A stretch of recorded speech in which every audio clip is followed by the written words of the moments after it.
Hi everybody, it's your friend Scott here on the Sunshine Coast of Australia. And let's talk about who Phyllis is. Why do we have a thing called the Phyllis Files? What is this Phyllis Scott is talking about?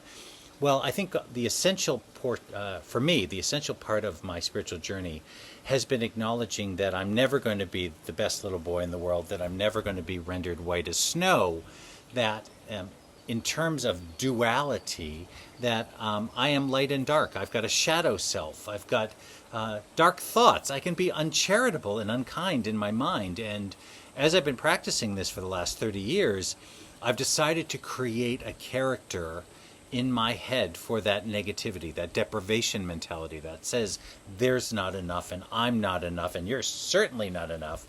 So I call her Phyllis. And Phyllis is a 75-year-old woman. She's always in a house coat. She smokes unfiltered cool cigarettes.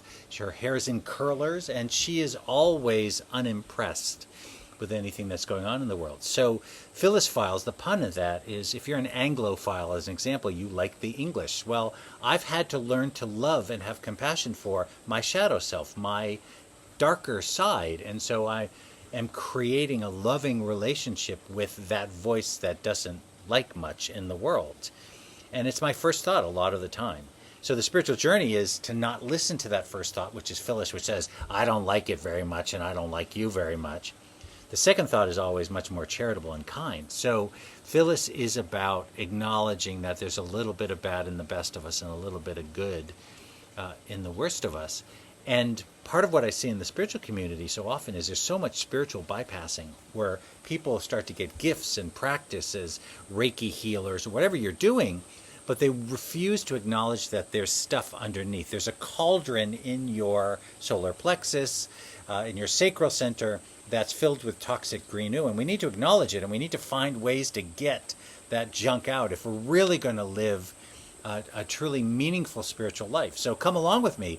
What's your Phyllis's name? What's the voice of your dis-ease in your head that says that the world is screwed and nothing good is gonna ever happen? So let me know in the comments, and for more content, feel free to follow me on my YouTube channel, but look forward to chatting more with you about this. Lots of love. Namaste.